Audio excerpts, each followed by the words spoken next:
ఇక్కడే అన్నీ తెలుసుకోవాలని మీరు ఆశపడ్డారు. రహస్యం ఏదైనా ఉండకూడదని మీరు ఆలోచించారు. మీ పిల్లలకు తెలుసుకోవలసినటువంటి సంగతులు ఇప్పుడు నేను తెలియపరుస్తుండగా విని గ్రహించగలిగేటట్లు సహాయం చేయమని యేసుక్రీస్తు పేరటి ప్రార్థనకు సమర్పిస్తున్నాం తండ్రి. ఆమేన్. ప్రియమైన దేవుని పిల్లరా, భూమి మీద ఉన్న మనుష్యులందరూ ఒకరి నుండి వచ్చినటువంటి మానవ జాతి. ఇది నిజం. మనకు తల్లిదండ్రులు ఉన్నారు, ఆ తల్లిదండ్రులకు తల్లిదండ్రులు ఉన్నారు. ఇలా ఒకరి తల్లిదండ్రులు వెనుక ప్రారంభ తల్లిదండ్రుల యొద్దకు మనం చేరుకుంటే ఆదాము హవ్వ మిగులుతారు. అక్కడ నుండే ఆ ఇద్దరి నుండే ఈ భూప్రపంచంలో 800 కోట్ల మంది తండ్రి గర్భములో నుండి తల్లిలోనికి వచ్చి తల్లిలో నుండి 9 నెలలు ఈ శరీరాన్ని ధరించుకొని భూమి మీదకి వస్తున్నాడు. 60, 70, 80, 90, 100, 110, 120 దేవుడు రాసిన ఆయుష్కాలం. వారి దినములు 120 ఏండ్లగునని దేవుడు చెప్పాడు. ఆదికాండం 6వ అధ్యాయము 3వ వచనములో మనం చూస్తే, ఆదికాండము 6వ అధ్యాయము 3వ వచనము, అప్పుడు యెహోవా, నా ఆత్మ నరులతో ఎల్లప్పుడూ వాదించదు, వారు తమ అక్రమ విషయములో నరమాత్రులై ఉన్నారు గనుక ఆయనను వారి దినములు 120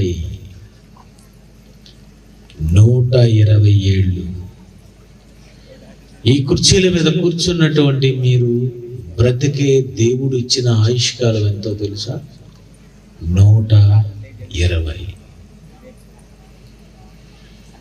నా ఆయుష్కాలం దేవుడు ఎంతో రాశాడో తెలుసా? 120. మీరు భూమి మీద బ్రతకడానికి దేవుడు మీకు ఇచ్చిన ఆయుష్కాలం 120.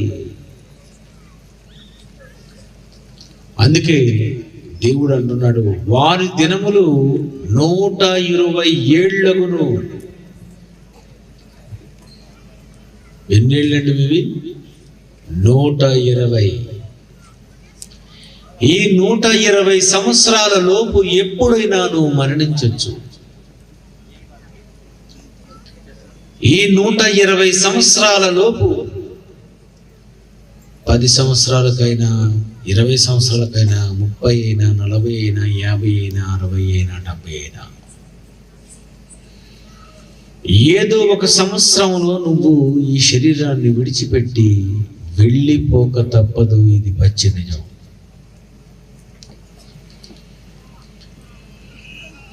పుడతాడు, పుట్టిన మనిషి చస్తాడు. ఈ పుట్టుక చావు మానవ జీవితంలో ప్రతి మనిషి ఒకరోజు అనుభవిస్తూ ఉంటాడు. చనిపోవాలి, నువ్వు చనిపోవాలి. పుట్టాలి, నీవు చనిపోవాలి. ఈ చనిపోతాము, ఈ చావు, ఈ పదాలు చాలా సంవత్సరాలుగా చాలా మంది వాడారు. ఇవన్నీ కూడా మనం విన్నాం. కానీ మీరు ఎన్నడూ వినని మాట నేను చెప్తాను. మీరు ఎన్నడూ మీ జన్మలో మీరు ఎప్పుడు వినని మాట. అదేంటో తెలుసా? చావు ఎలా ఉంటుంది? చావు ఎలా వస్తుంది అని నేను అడగడం లేదు. ఎలా చస్తావు అని కూడా నేను అడగడం లేదు. నేను అడిగిన ప్రశ్న మీరు ఆలోచించండి. చావు ఎలా వస్తుంది? ఎన్నో రీజన్స్ ఉన్నాయి. గుండాగి, మెదడాగి, లారీ కింద పడి, నూతులో పడి, హత్య చేయబడి, పురుగుల మందు తాగి, ఉరి వేసుకొని, చావు ఏదో ఒక రకంగా మానవుడు అనుభవిస్తాడు. చావు ఎలా ఉంటుందో, మీకు ఎలా వస్తుందో అన్నది ఎందరో చావులు మీరు చూశారు. కానీ నేను అడిగిన ప్రశ్న జాగ్రత్తగా ఆలోచించండి. చావు ఎలా ఉంటుంది చెప్తారు ఎవరైనా? చావు ఎలా ఉంటుంది? నేను ఆలోచించటం మొదలు పెడుతున్నాను ఈ మధ్య. ఎందుకంటే నేను దగ్గర పడుతున్నాను. నేను వెళ్ళిపోవడానికి ఆల్రెడీ 50 సంవత్సరాలు దాటిపోయింది. నాకు 53 సంవత్సరాలు. నాకు 50 దాటి నేను చావు దగ్గరకు వెళ్ళిపోతాను. అయితే ఆ చావు ఎలా ఉంటుంది, చావు ఎలా వస్తుందో అనేది నేను ఆలోచించడం లేదు.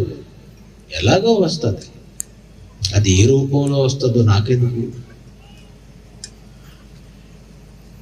ఏ విధంగా నేను చస్తానో అది నాకు అనవసరం. కానీ చావు ఎలా ఉంటుంది, ఎలా ఉంటుంది చావు? దేవుడు అంటున్నాడు, మార్కు సువార్త 4వ అధ్యాయం, మార్కు సువార్త 4వ అధ్యాయము 22, 23 వచనం ఒక్కసారి మనం చూస్తే, మార్కు సువార్త 4వ అధ్యాయం 22, రహస్యమేదైనను తేటపరచబడకపోదు. చాలా క్లియర్గా ఉంటుందట. రహస్యం ఏదైనను, సృష్టి ఎలా పుట్టింది, సృష్టిలో ఏ దినము ఏది పుట్టింది, తొలి మానవుడు ఎలా పుట్టాడు, ఈ ప్రకృతిలో జంతువులు ఏ రోజు పుట్టాయి, ఈ ప్రకృతిలో సంభవిస్తున్నటువంటి భూకంపాలు, తుఫానులు, సునామీ ఎందుకు వస్తుంది, ఇలాంటివి ఎన్నో సంగతులు ఈ భూప్రపంచంలో మానవులు తెలుసుకోగలిగారు. అని నేను వేసే ప్రశ్న, చావు ఎలా ఉంటుంది? అక్కడికి వెళ్ళాలి కదండి. చావు దగ్గరకు నువ్వు వెళ్ళాలి. ఆ వెళ్ళే ముందు నీ చావు ఎలా ఉంటుంది, చావు ఎలా ఉంటుంది? దేవుణ్ణి అడిగితే ఆయన అంటున్నాడు, రహస్యమేదైనను. ఏం తెలుసుకోవాలనుకుంటావో అవన్నీ నేను బైబిల్లో ఎప్పుడూ రాశాను. రహస్యమేదైనను బయలుపరచబడకపోదు, బయలుపరచబడుటకే గాని ఏది మరుగు చేయబడలేదు. వినుటకు చెవులేవనికైనను ఉండిన ఎడల వాడు వినుగాక. చావు ఎలా ఉంటుంది, ఏ విధంగా ఉంటుంది? ఎప్పుడైనా మీరు ఆలోచించారా చావు ఎలా ఉంటుంది? కొన్ని ప్రశ్నలు మీకు అడుగుతాను, మీరు జాగ్రత్తగా ఆలోచించి చెప్పండి. యాపిల్ పండు ఎలా ఉంటుంది చెప్పండి. యాపిల్ ఎలా ఉంటుంది? బత్త ఎలా ఉంటుంది, నారింజ ఎలా ఉంటుంది, నిమ్మకాయ ఎలా ఉంటుంది, మేక ఎలా ఉంటుంది, కోడి ఎలా ఉంటుంది, నీరు ఎలా ఉంటుంది, సూర్యుడు ఎలా ఉంటాడు, చంద్రుడు ఎలా ఉంటాడు, రాళ్ళు ఎలా ఉంటాయి, బంగారం ఎలా ఉంటుంది, టక టక టక టక టక టక టక టకమని చెప్పేస్తారు. అదిరిపోయింది. కానీ ఆ మధ్యలో మరొకటి, చావు ఎలా ఉంటుంది చెప్పగలరా? సైంటిస్ట్స్ అయినా చెప్పగలరా? మేధావులైనా చెప్పగలరా? ఎవరండి చెప్పగలరు? ఈ భూప్రపంచంలో చావు ఎలా ఉంటుందో దేవుడు తప్ప ఎవడు చెప్పలేడు, బైబిల్ తప్ప ఏ గ్రంథము చెప్పలేదు. ఎవరికి తెలీదు. మరి ఎవరికి తెలుసు? 1 కొరింథీయులు 2:6 1 కొరింథీయులకు రాసిన పత్రిక 2:6 పరిపూర్ణులైన వారి మధ్య జ్ఞానము. సువార్త చెబుతున్నాము, పరిపూర్ణులైన వారి మధ్య జ్ఞానము. అంటే బైబిల్లో ఎవడో చెప్పలేనంత జ్ఞానం ఉందా బైబిల్లో? ఎవడో ఆలోచించలేనంత జ్ఞానం ఉందా? ఏ మేధావి చెప్పలేనంత జ్ఞానము బైబిల్లో ఉందా? ఉంది. అది క్రైస్తవుడే చెప్పగలడట. పరిపూర్ణులైన వారి మధ్య. మేధావులను తీసుకొచ్చి కూర్చోబెట్టండి, స్కాలర్స్ను కూర్చోబెట్టండి. పరిపూర్ణుడు ఏ సబ్జెక్టులో పరిపూర్ణుడు? లేదా అరిస్టాటిల్ లాగా మహా మేధావా నువ్వు? అయితే నేను వేసే ప్రశ్న, చావు ఎలా ఉంటుంది? చావు ఎలా ఉంటుంది? ప్రియమైన దేవుని పిల్లారా, ఆ చావు మనం ఒకరోజు అనుభవించవలసి ఉంది. అందుకే దేవుడు నా పిల్లలకు నేను చెప్పాలనుకున్నాడు. దేవుడు నా పిల్లలకు తెలియజేయాలనుకున్నాడు. దేవుడు నా పిల్లలు అనుభవించబోయే ఆ చావు ముందుగానే నా పిల్లలు తెలుసుకోవాలి. ఏది నా పిల్లలకు రహస్యాలు ఉండకూడదు. బ్రతికున్నప్పుడే ఈ రహస్యాలన్నీ మీరు తెలుసుకోవాలి. అంతే కదండి, బ్రతికున్నప్పుడే. నాకు ఒక ప్రశ్న ఉండేది, నాకు ఒక ఆలోచన ఉండేది. ఏమనంటే, దేవుడు ఎలా ఉంటాడు, ఎప్పుడు చూస్తాను అని చాలా సంవత్సరాలు ఆలోచించాను. దేవుడు ఎలా ఉంటాడు, ఎప్పుడు చూస్తాను? దీనికి ఎంతో మంది ఎన్నో రకాలైన వివరణలు ఇచ్చారు. మనం పరలోకానికి వెళ్తే దేవుణ్ణి చూస్తామని కొందరు, మరికొందరు హృదయశుద్ధి కలిగి ఉంటే దేవుణ్ణి చూస్తారని. నీకెక్కడుంది శుద్ధి? నువ్వెప్పుడు చూడగలవు? కొంతమంది దేవుణ్ణి చూడాలి అంటే మనం దర్శనంలో చూడొచ్చు. నిజమేనా? దర్శనంలో చూస్తావా? చచ్చిపోయి పరలోకానికి వెళ్ళిన తర్వాత నువ్వు చూస్తావా? ఎప్పుడు చూస్తావు? అసలు దేవుడు ఎలా ఉంటాడో ఒక్కసారి దేవుడా చచ్చిన తర్వాత కాదు, రహస్యం ఏదైనా నువ్వు బయలుపరచబడకపోదు అన్నప్పుడు నువ్వెలా ఉంటావు అదేదో చూపించే ఉంటావు ఎక్కడో, చెప్పే ఉంటావు ఎక్కడో. రహస్యం ఏదైనా బయలుపరచబడకపోదు అన్నప్పుడు దేవుణ్ణి చూడాలనుకునే వాడికి దేవుడు ఎలా ఉంటాడో దేవుడు చెప్పుంటాడంటారా? నేను ప్రశ్నలు వేయడం మొదలు పెడితే గ్రౌండ్ ఖాళీ చేసి వెళ్ళిపోవాలి. మీ జన్మలో మీరు చెప్పలేరు. ఎందుకంటే నేను బైబిల్ని మామూలుగా చదవలేదు. పిన్ టు పిన్ బైబిల్ చదివి చూడకుండా బైబిల్ రాసిన వాడిని నేను, తెలుసా? చూడకుండా రాశాను. బైబిల్ రాసి పాస్ అయ్యాను నేను జయశాలి పీడి సుందరరావు గారి దగ్గర. అది నా చదువు. నాకు బైబిల్లో ఎక్కడ ఏముందో నాకు బాగా తెలుసు. ఎక్కడ ఏది ఓపెన్ చేస్తే ఏది ఓపెన్ అవుతుందో అన్న సంగతి నాకు బాగా తెలుసు.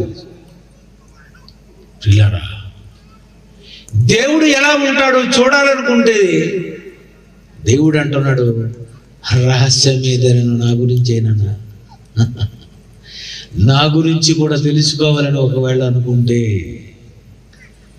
నీకు నా ఒరిజినల్ జెరాక్స్ కాపీ ఇస్తాను. Original xerox copy. ఎలా? యోహాను సువార్త ఒక్కసారి తీయండి. యోహాను సువార్త 14వ అధ్యాయం 8. అందుకు ఫిలిప్పు, ప్రభువా, తండ్రిని దేవుణ్ణి మాకు కనుపరచము, మాకంతే చాలునని ఆయనతో చెప్పగా, యేసు, ఫిలిప్పు, నేనెంతకాలం నీ యొద్ద ఉండినను నీవు నన్ను ఎరుగవా? నన్ను చూసిన వాడు తండ్రిని చూసి ఉన్నాడా?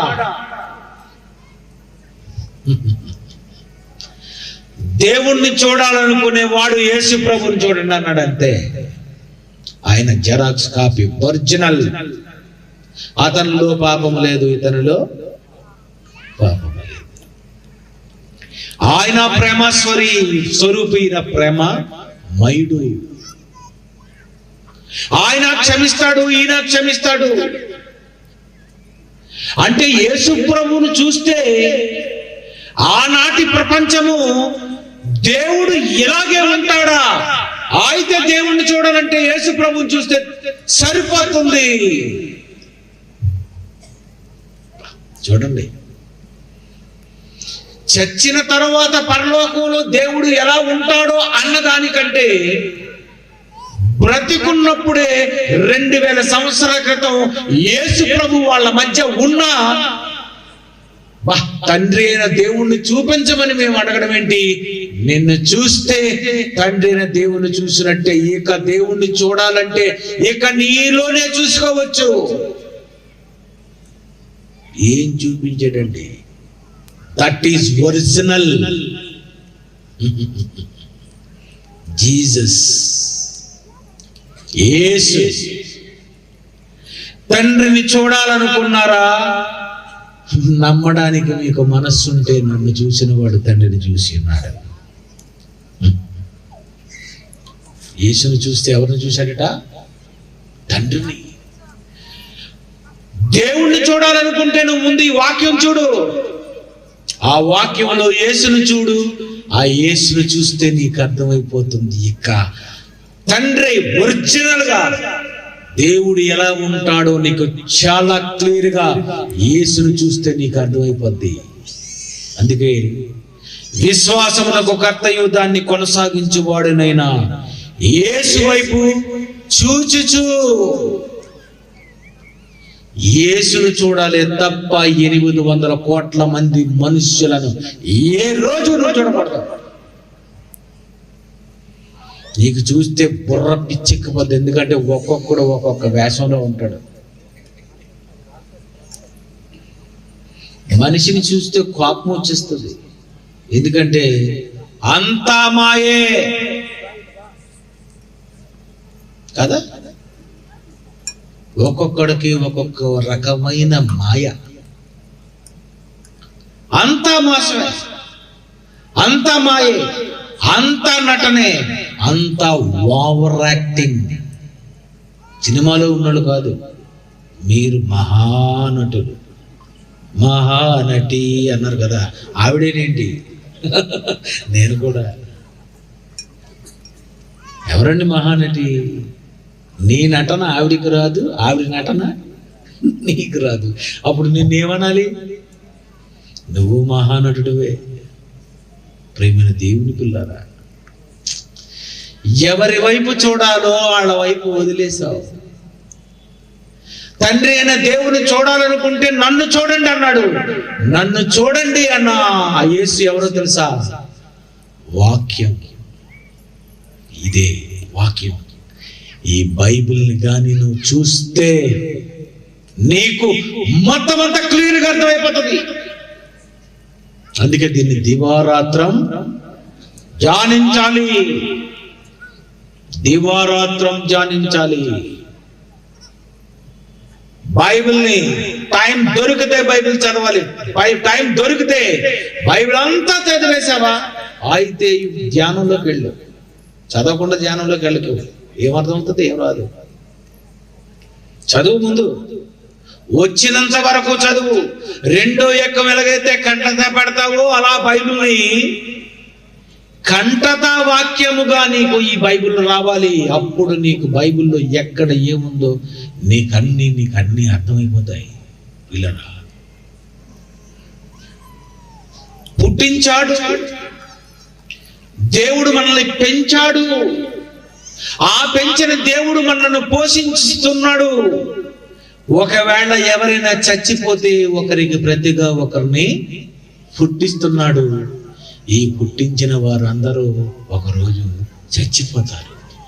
ఈ చచ్చిపోయిన వారందరూ మరణాన్ని చూస్తారు.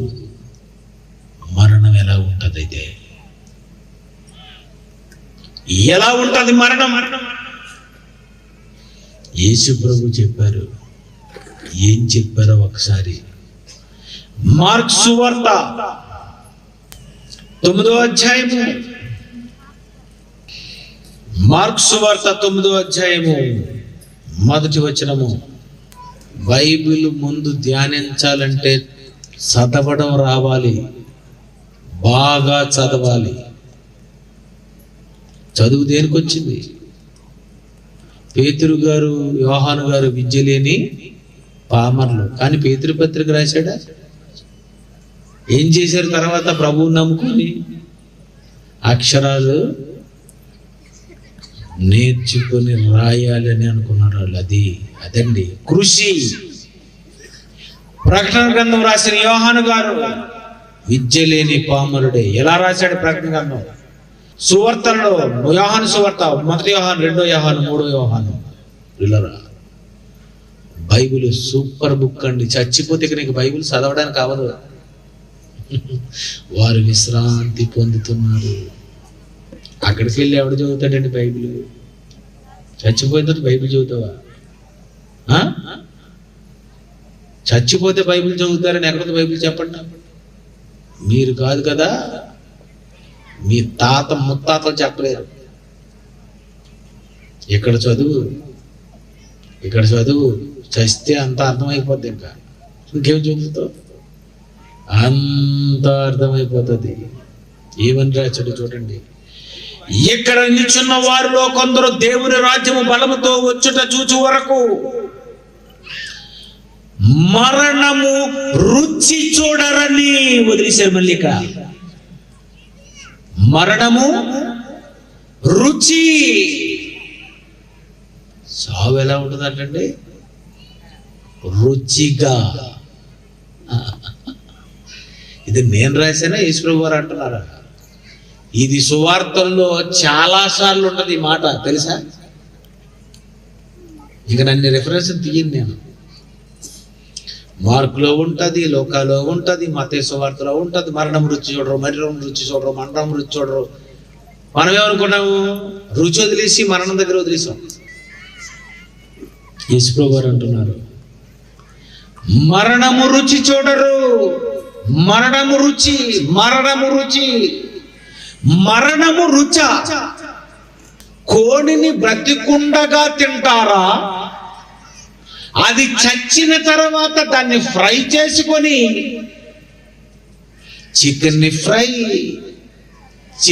Chilli chicken, legs, popcorn, KFC, joint, అబ్బా చచ్చింది ఎలా ఉంటుంది ఇప్పుడు చెప్పండి?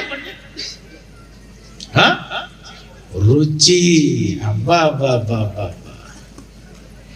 చచ్చిందే రుచిగా ఉంటే మరణం ఎలా ఉంటుంది చూసారా? అక్కడే మిస్ అయిపోదు లోపం. ఇది బైబిల్. చావు, చచ్చిన చేప ఫ్రై చేసుకున్నావా? చావు ఎలాగుంది? చావు రుచిగుంది. చేప రుచిగుంది అన్నావు, నేను మార్చాను. ఏది రుచిగుంది? చావు రుచిగుంది. ఎవరైనా చచ్చిపోతే ఏమంటారు? చచ్చాడు. కుక్క చచ్చింది, మేక చచ్చింది, కోడి చచ్చింది. చచ్చింది ఎలా ఉంది? పుట్టినప్పటి నుండి తింటున్నావు. ఎన్ని గోళ్ళు తిన్నావు? ఎన్ని గుర్రెలు తిన్నావు? ఎన్ని ఎడ్లు తిన్నావు? ఎన్ని రకాల జీవులు తిన్నావు? ఎన్ని పక్షులు తిన్నావు? చంపుకొని చచ్చింది తిని, చచ్చింది రుచిగుందని చచ్చిన దాన్ని రుచి చూసిన నువ్వు మరణము రుచిగుంటుందని ఏ రోజైనా అర్థం చేసుకున్నావా?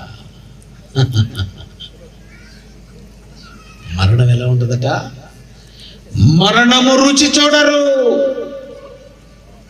మీకు తెలియనిది అదే, మీకు తెలియనిది ఇదే. లోకంలో ఉన్న నువ్వు ఏది తిను, బత్తాయి పండు రుచి, యాపిల్ పండు రుచి, కమలా పండు రుచి, పెరుగు రుచి, ఆవకాయ రుచి. అబ్బాబాబాబాబా, నువ్వు తింటున్నటువంటి ఆహార పదార్థాలన్నిటికీ నువ్వు పెట్టిన పేరేం పేరు? రుచి. రుచి రుచి రుచి రుచి. దానికోసమే కదా నువ్వు బతుకుతున్నది. కోటి విద్యలు రుచుల కోసం. దేనికోసం? రుచుల కోసం. హోటల్లోకి వెళ్తావు, ఏ ఇడ్లీ తినొచ్చు కదా, ఉల్లి దోశ. ఎందుకు? పెద్దదని కాదు, రుచి. పూరి రుచి, వడ రుచి, ఉప్మా రుచి, గారి రుచి, పొంగల్ రుచి, కొబ్బరి చట్నీ, సాంబారు, ఉల్లి చట్నీ, మామూలు చట్నీ, బొంబాయి చట్నీ. దీనిని అంతటిని ఏమంటారు తెలుసా? ఏమంటారు? రుచి. రుచి. ఈ భూప్రపంచంలో మానవుడు కొన్ని వందల రుచులు చూశాడు. ఇవన్నీ రుచుల్లోనే ఉంటాయి, ఇవన్నీ రుచిగానే ఉంటాయి. యాపిల్ పండు తీపే, మామిడి పండు తీపే, సపోటా పండు తీపే. కానీ యాపిల్ తీపి వేరు, సపోటా తీపి వేరు, బత్తాయి పండు తీపి వేరు, ద్రాక్ష పండు తీపి వేరు, అరటి పండు తీపి వేరు. ఎందుకండి? ఇవే పళ్ళు, ఆ పళ్ళులో రకరకాల తీపి ఏంటి, రకరకాల రుచులేంటి? ఎందుకు ఇవన్నీ దేవుడు కలిగించాడు? ఆలోచించండి. కడుపు నిండాలంటే రుచిగా ఉండాలా? ఐటెం పెద్దగా ఉండాలా? చెప్పాలి, అంతేనా? కడుపు నిండాలంటే రుచి ఎందుకు? ఐటెం ఉంటే చాలు, ఏదో కడుపు నింపేసుకుంటే చాలు, అంతే. అంతే కదా? కొంతమందికి రుచి పసి అవసరం లేదు. నిజమండి. అప్పుడప్పుడు మేము కొంతమంది ఇంట్లోకి వెళ్తాం, చచ్చిపోతుంటాం. బాబు ఇదేం కూర, ఇదే రకమైన వంట నాయనా అనుకుంటాం. కానీ వాళ్ళకి ఎలాగుంటుంది అది? చాలా రుచిగా ఉంటుంది అంటే అదొక రకమైన రుచి అన్నమాట వాళ్ళకి. గోంగూర పప్పు ఒక రుచి, తోటకూర పప్పు ఒక రుచి, పాలకూర పప్పు ఒక రుచి.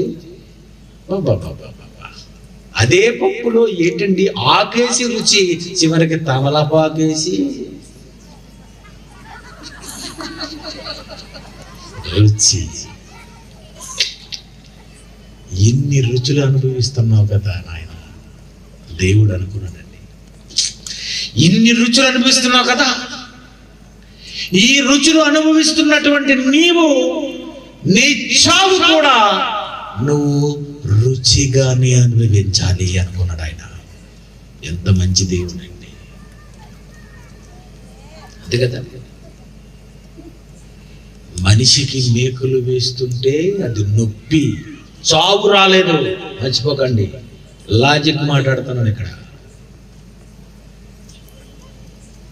చావు రాలేదు, బాధ వచ్చింది. కాలు కోసేశారు, బాధ వచ్చింది. చెయ్యి తీసేశారు, బాధ వచ్చింది. కానీ అవయవాలకు బాధ వచ్చిందే తప్ప చావు రాలేదు. చావు రాలేదు. ఎందుకంటే ఒక ఇంటర్నేషనల్ స్పీకర్, వండర్ఫుల్ స్పీకర్, ప్రపంచంలో లోకము పుట్టినది మొదలుకొని మరుగైన సంగతులు బోధించడానికి వచ్చిన ఒకే ఒకడు యేసుక్రీస్తు వారు చెప్తున్నారు. ఎవడో శంకర్రావు సుబ్బయ్య చెప్పిన కథలు కాదు ఇవి.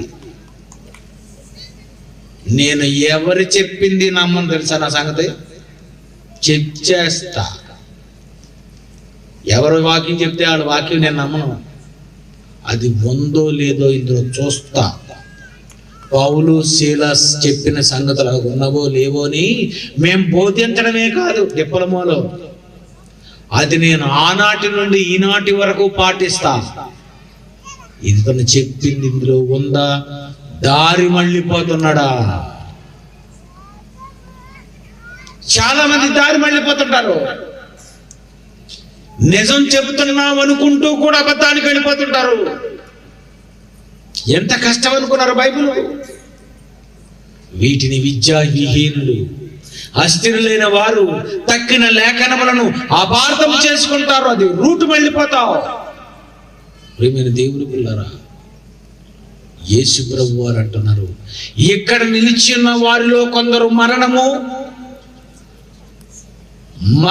చూస్తారు, మరణిస్తారు, చేస్తారు అనలేదు, మరణము రుచి చూడరని. ఎన్నో రుచులు లోకంలో పుట్టినది మొదలుకొని చూసే నీవు తన కుమారుడు తన దగ్గరకు వస్తాడన్న సంగతి తెలుసుకున్న ఆ దేవుడు ఈ రుచులు చూసిన నీవు మరణము కూడా రుచిగానే ఉంటుంది నాయన. రుచి చూడు, రుచి చూడు.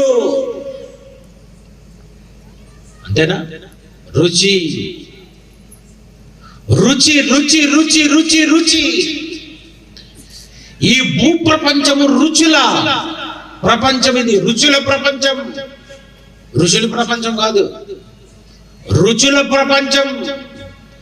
మానవ జీవితంలో మనిషి అనుభవిస్తున్నవన్నీ రకరకాల రుచులలోనే ఉంటాయి.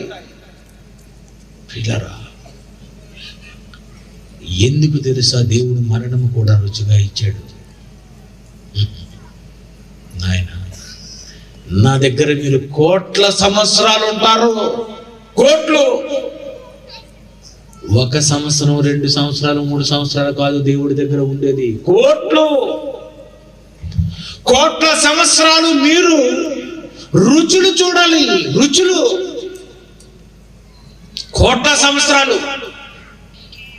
పరలోకానికి వెళ్ళిపోయి దేవుడి ముందు కూర్చొని hallelujah, praise Lord, praise Lord, praise Lord, praise Lord అనుకుంటారా? ఇక్కడ అన్నా సరిపోలేదు. అక్కడ కూడా పరిశుద్ధులు పరిశుద్ధులు పరిశుద్ధులు పరిశుద్ధులు గాన ప్రతిగానాలు మనం చేస్తాం, వాళ్ళు చేస్తారా?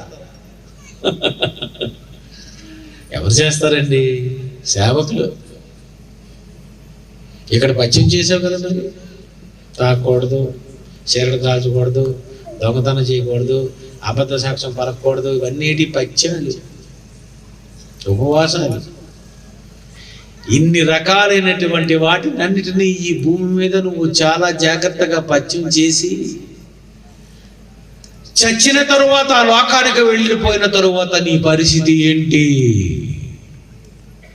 ఏంటో తెలుసా? బ్రహ్మాండమైనటువంటి రుచులు, బ్రహ్మాండమైన రుచులు. దేవదూతలే అక్కడ ఏం తింటున్నారట? మన్నా తింటున్నారు. పరలోకంలో భోజనాలు లేవనుకోగలరు. అసలు అక్కడ ఏమున్నాయో ఇక్కడ చూసే నేను ముందుగా చెక్ చేస్తుంటా, ఎందుకంటే నేను వెళ్తాను కనుక. మీరు వెళ్ళరు కనుక మీకు అవసరం లేదు. అది బాగుంది. మనకు ఎందుకండి మనకు అందరి సంగతులు కావాలి. చంద్రబాబు నాయుడు ఎలా, పవన్ ఎలా, జగన్ ఎలా, మోడీ ఎలాగా, ఇంకా నీకు వాళ్ళ సంగతి నీకు ఎందుకు తెలుసు? వాళ్ళ జాబులేవో వాళ్ళు చేసుకుంటున్నారు. నీ సంగతి ఏంటి? చచ్చిపోతావని తెలిసిన ఆలోచించబెట్టి నీకు చావు రాదా? చచ్చిపోతావని తెలిసినా తెలుసుకోవేంటి? చస్తే చావు ఎలా ఉంటుంది, చావు ఎలా వస్తుందో అనవసరం. ఏదో రూపంలో వస్తుంది. అది ఏదైనా వస్తుంది. నీకు చావు. కరోనా రాలేదు, మన ముక్కులోండి వెళ్ళిపోయింది, అయిపోయింది. సమాధానం మైదానం ఖాళీ అయిపోయింది కదా. ఎలా వస్తుందో ఆలోచించుకో. ఎలా ఉంటుంది? అయితే నేను చచ్చిన తరువాత ఏ విధంగా నేను ఉంటాను, నా పరిస్థితి ఏంటి? ఇదంతా దేవుడు బైబిల్లో రాశాడు. రహస్యం ఉండకూడదు. నా పిల్లలకు అన్నీ తెలియాలి నా పిల్లలకు అనుకున్నాడు. అందుకే బైబిల్ అంటే చాలా గొప్ప పుస్తకము. ఎవ్వడు ఎక్కడ చెప్పని సంగతులు కలిగి ఉన్నటువంటి గ్రంథమే ది బైబిల్. బైబిల్ దేవుడు రాయించిన గ్రంథం ఇది. ఎవడు చెప్పలేని గ్రంథం ఇది. మనము ప్రశ్న అడిగితే మన ప్రశ్నకు ప్రజ్ఞకు ప్రత్యుత్తరములకును విస్మయం ఉండాలి తప్ప ఎవడు చెప్పడానికి వాడి దగ్గర ఆన్సర్ లేదు. ఎందుకంటే ఆన్సర్ మన దగ్గర ఉంది. ఇదేంటిది? స్లిప్. స్లిప్ ఎవరి దగ్గర ఉంది? మన దగ్గర ఉంది. నీకేం కావాలో అనుకుంటే ఇందులో ఏమున్నాయి? అన్నీ చెప్పేశాడు ఆయన, అన్నీ రాసేశాడు, చదువుకోమన్నాడు. కానీ మనం బైబిల్ని చదవడం మానేసాం, బైబిల్ని ఆలోచించడం మానేసాం. తెలుసు కదా నాకు ఇంకేముంటుంది బైబిల్లో అనుకుంటున్నాను. చాలా ఉంది. నాకే బుర్ర నిండిపోయి ఉంది ఆ సబ్జెక్టు. కొన్ని సబ్జెక్టులు నేను చెప్పలేక కట్ చేసుకెళ్ళిపోతున్నాను అంతే. ఎక్కువైపోయింది స్వరూపు నాకు. యేసు ప్రభు వారు చెప్పినటువంటి మాట్లాట రాయాలనుకుంటే గ్రంథములుగా రాయడానికి భూలోకమైనను సరిపోదు. అంటే సువార్తలు గాని మీరు చదవడం ప్రారంభిస్తే భూలోకమైనను సరిపోనంత సబ్జెక్టు నీ బుర్రలో ఉంటది. అదే జాన్సన్ దగ్గర ఉంది. అంతుంది సరుకు, అంతుంది బైబిల్లో. ఈ బైబిల్ని బాగా చదవాలి. మనస్సును ప్రశాంతంగా ఉంచుకోవటం. మనసు నీ హృదయమును బహు జాగ్రత్తగా కాపాడుకో. ఫ్రెష్ అయిపోవాలి, రీఫ్రెష్. తెల్లవారు చూసారా చీపురు కట్టతో ఇల్లు గుమ్మలు అంతా తుడిచేస్తారు. అక్కడ తొట్టడం కాదు, ఇక్కడ ఎట్టాలి చీపురు కట్ట. మెదడుతుడు ఐహిక విచారములు, ధనమోసములు, యథవేషాలు ఇవన్నీ ఏం చేయాలి?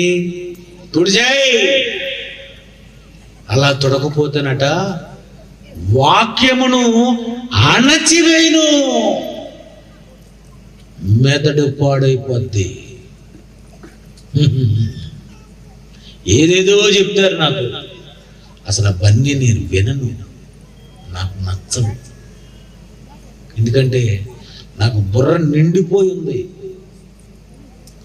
కారణాలు, రీజన్స్ ఇవి కాదు,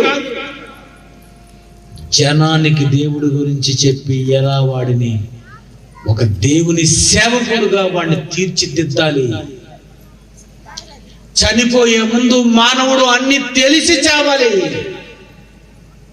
అందుకే దేవుడు బైబిల్ రాశాడు. అందుకే 100 రూపాయలకు దొరుకుతుంది. ఎంత అద్భుతం అండి! 100 రూపాయలకి అన్ని భాషలలో దొరికే ఒకే ఒక పుస్తకము, దట్ ఈస్ ది బైబిల్.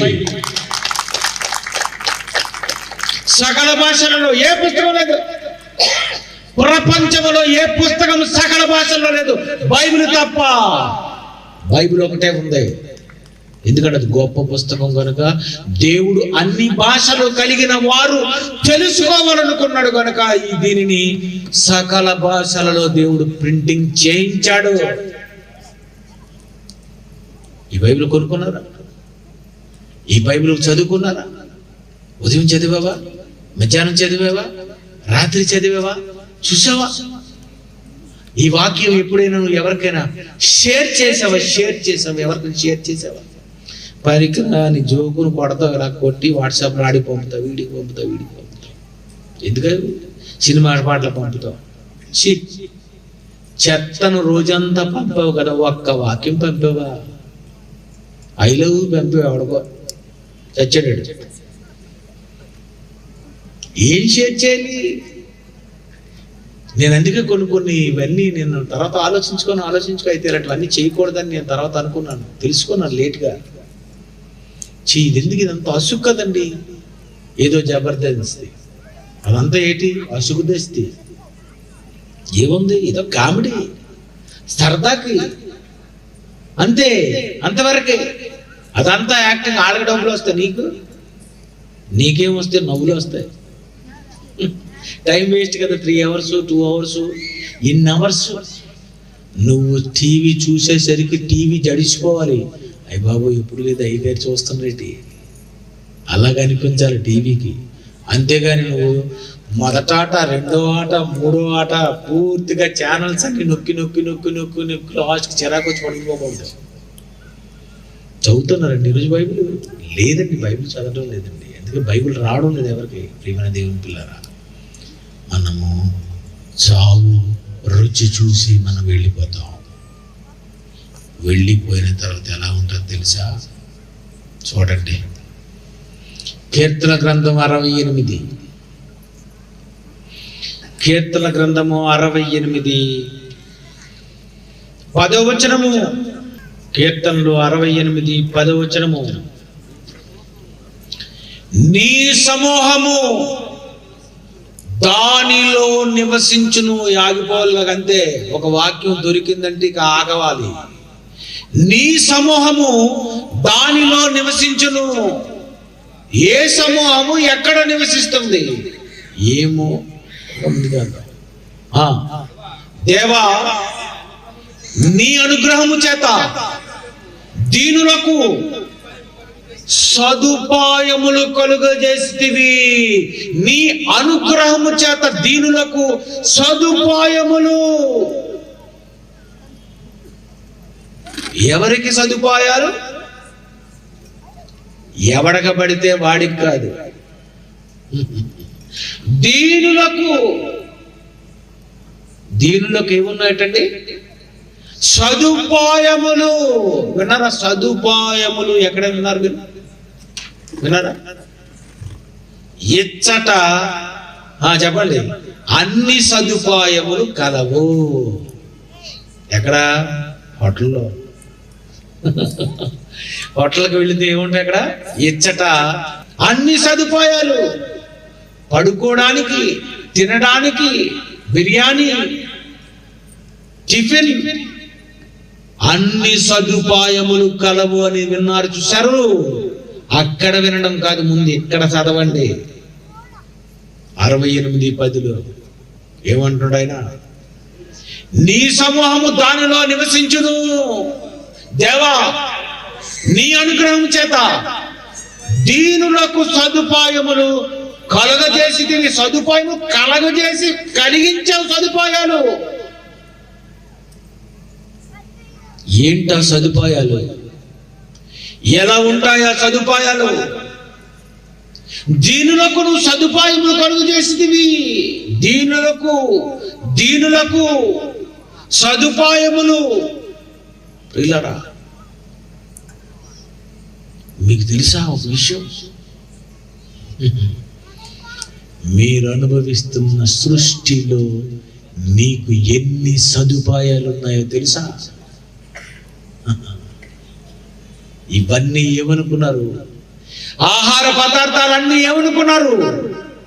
బియ్యం, వైట్ రైస్ సదుపాయం, పప్పుచారు సదుపాయం, పచ్చడి సదుపాయం, మాంసం కూర సదుపాయం, చేపల కూర సదుపాయం, ఉదయాన్నే కాఫీ సదుపాయం. ఎన్ని సదుపాయములు! చాలా మంది కూర్చున్నారు. దేని మీద? కుర్చీ మీద. దాన్ని ఏమంటారు? సదుపాయం. అది లేకపోతే కింద ముడుకులు పొడవకున్నోడు అసలు కింద కూర్చోలేడు, తెలుసా? నేను కూడా అంతే.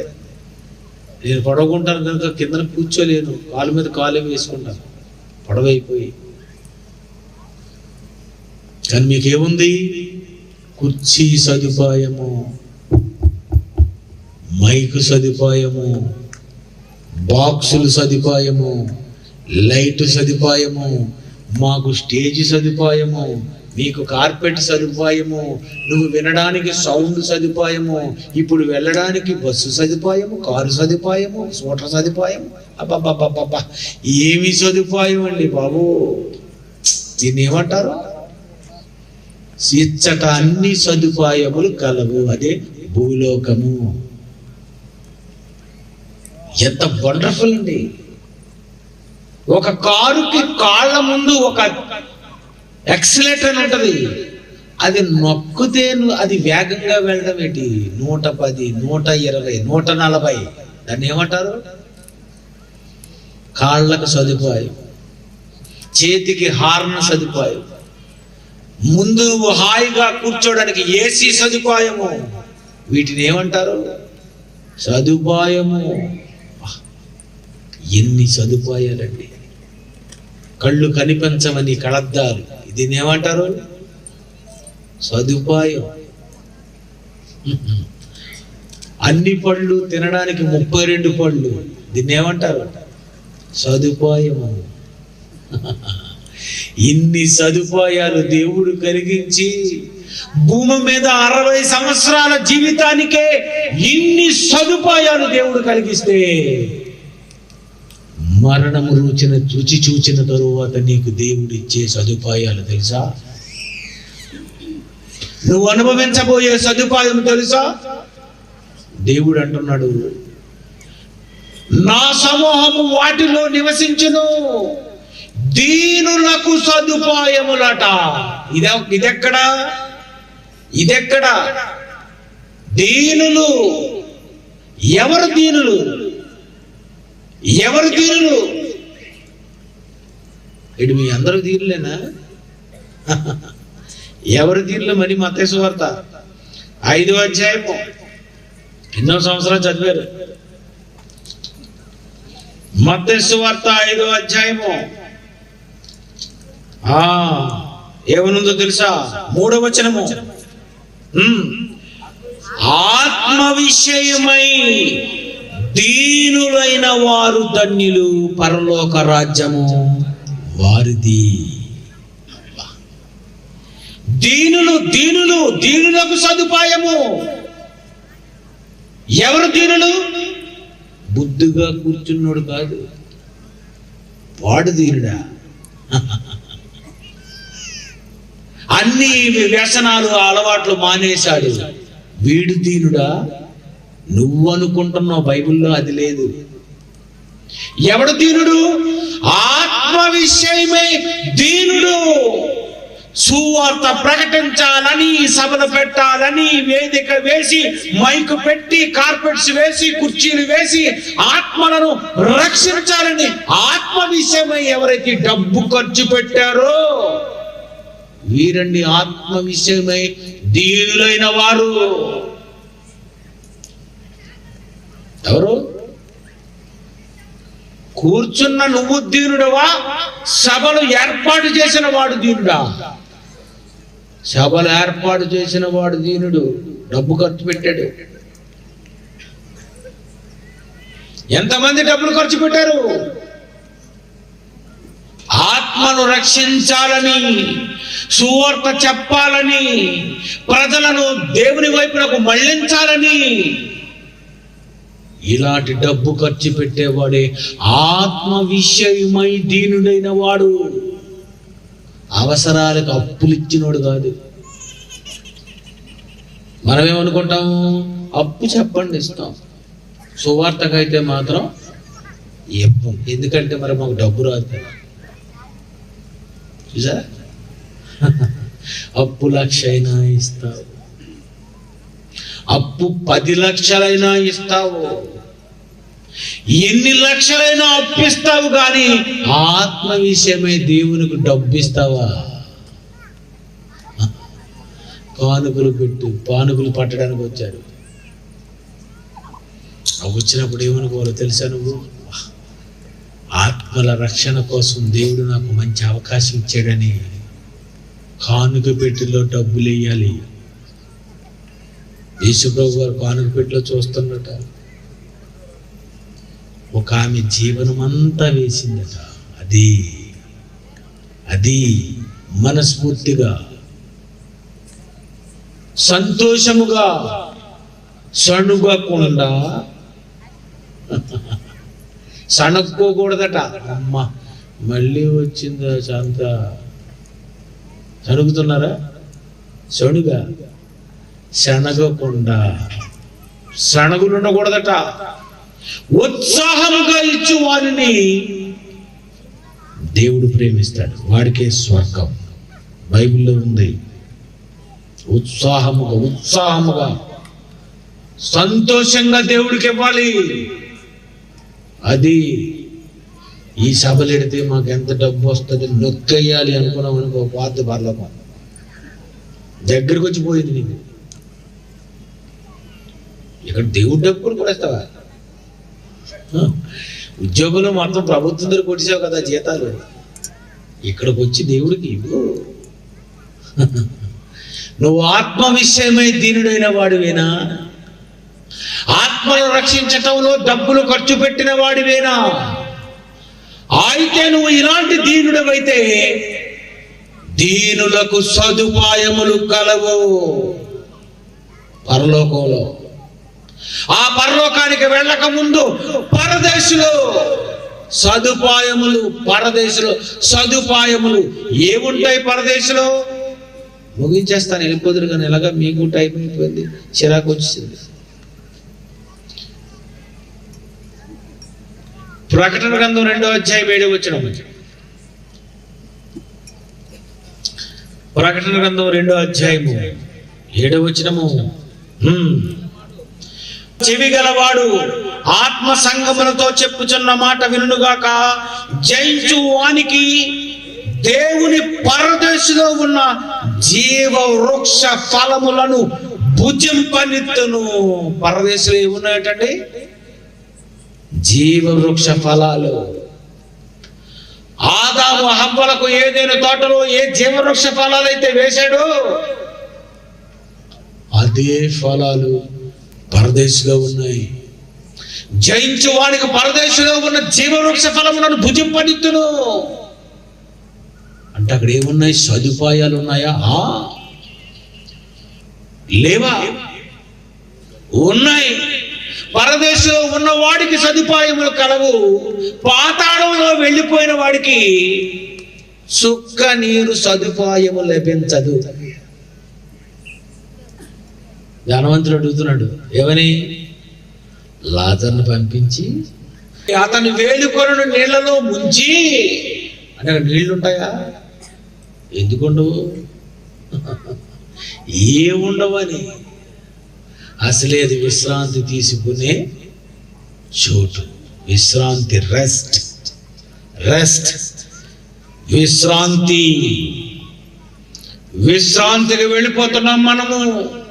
ఈ భూమి మీదే విశ్రాంతి తీసుకోవాలని దుబాయ్ వెళ్ళిపోతున్నావు, గోవా వెళ్ళిపోతున్నావు, అనేక విదేశాలు వెళ్ళిపోతున్నావు, లేకపోతే థాయిలాండ్ వెళ్ళిపోతున్నావు, ఎందుకు సింగపూర్ వెళ్ళిపోతున్నావు? సుఖాలు అనుభవించాలి. డబ్బు సంపాదించావు కనుక విదేశాల్లోకి వెళ్ళి హాయిగా అనుభవించాలనుకుంటావు. విశ్రాంతి తీసుకోవడానికి దుప్పటి కప్పుకొని పడుకోవడం కాదు. ఇక్కడ పడుకొని సరిపోలేదు. పరలోకానికి వెళ్ళిన తర్వాత కూడా దుప్పటి ఇవ్వండి అంటే ఎలాగుంటది? వరి అదవా, ఇక్కడ దుప్పటి, అక్కడ సూర్యుడు ఉండదు, రాత్రి ఉండదు. రాత్రి లేదంటే నిద్ర ఉండదు. అంతే ఫార్ములా. పరదేశంలో ఎలా ఉంటుందండి? మనం వెళ్ళిపోతాం కదండి. మాట అలా ఎలా ఉంటుంది అక్కడ? జీవవృక్ష ఫలములను భుజింపనిత్తును. వాళ్ళు ఎందుకు వెళ్ళిపోతున్నారంటే, ప్రకటన గ్రంథం 14:13, ప్రకటన గ్రంథం 14:13, అంతటా ఎప్పటి నుండి మొదటి శతాబ్దంలో రాస్తున్నాడు. ఎప్పటి నుండి ప్రభునందు మృతులు ధన్యులు. ప్రభునందు మృతులు. ఎలా మృతి నొందాలి? ఎలా చనిపోవాలి? ప్రభువునందు. ప్రభువుని నమ్మి ప్రభు సేవలో మృతులు ధన్యులు. రాయమని పరలోకం నుండి ఒక స్వరము చెప్పగా వెంటనే నిజమే వారు తమ ప్రయాసములు మాని విశ్రాంతి పొందుదురు. ప్రయాసములు మాని అంతే కదండి. ఈ సభలు పెట్టారు, ఈ సభలకు కుర్చీలు వేశారు, రాట్ల పాతారు, ఈ లైట్లు పెట్టించారు. ఇదంతా ఇప్పుడు అయిపోగానే ఇదంతా క్లీన్ చేసేయాలి, ఖాళీ చేసేయాలి. మీరేమో హాయిగా బండి మీద వెళ్ళిపోతారు, నేను కూడా హాయిగా వెళ్ళిపోతాను. కానీ ఏర్పాటు చేసినోడికి ఎలాగుంటది? ప్రయాసములు మాని. ప్రయాసం అండి, చాలా కష్టం అండి సభలు పెట్టడం అంటే. సభల్లోకి వచ్చి కూర్చోవడం చాలా ఈజీ, కానీ ఒక్కసారి మీటింగ్ పెట్టి చూడండి, అదిరిపోద్ది. నువ్వే భోజనాలు సిద్ధం చేయాలి, నువ్వే నీళ్లు సిద్ధం చేయాలి, నువ్వే గ్రౌండ్ సిద్ధం చేయాలి, నువ్వే రూమ్ సిద్ధం చేయాలి, నువ్వే సౌండ్ బుక్ చేయాలి, లైటింగ్ బుక్ చేయాలి, అన్ని బుక్ చేయాలి, అన్ని చూసుకోవాలి. ఎందుకు? మీకు అన్ని సదుపాయాలు కల్పించాలని. ఇక్కడ పని చేసినటువంటి వారు ప్రయాసములు మాని విశ్రాంతి పొందుదురు. పరదేశికి వెళ్ళిపోతాం. అక్కడ ఏముంటది? దీనులకు సదుపాయములు కలుగజేసి కలిగించాడట. సదుపాయము కలిగించాడు. ఈ భూమి మీద మొట్టమొదటిసారిగా హేబేలు చచ్చిపోయాడు. తెలుసా మీకు? హేబేలు చచ్చిపోయాడు. మొట్టమొదట పరదేశ రెబ్బన కటింగ్ చేశాడు. అప్పటికి భూమి మీద కరెంటు లేదు, లైట్ లేదు, కారు లేదు, బస్సు లేదు, సెల్ ఫోన్ లేదు, టీవీ లేదు, ఇంకా సదుపాయములు ఆనాటి కాలంలో లేవు. ఇప్పుడు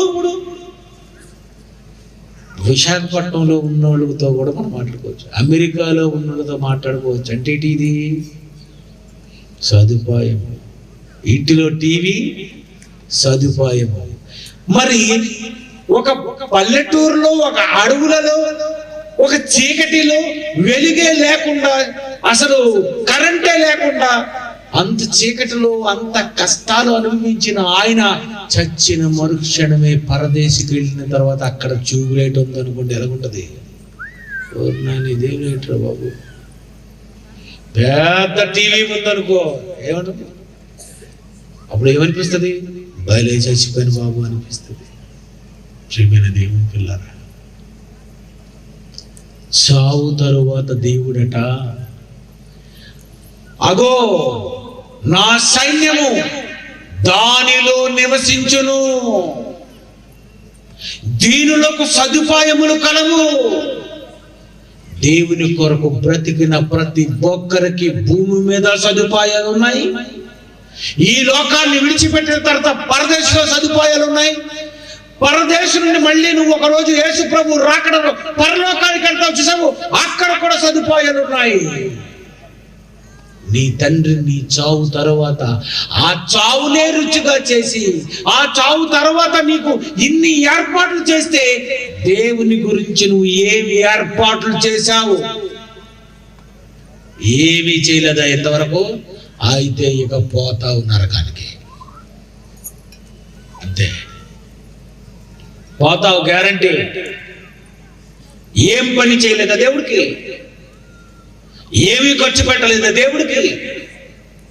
సంపాదన అంతా నువ్వే వండుకొని తినేసావా?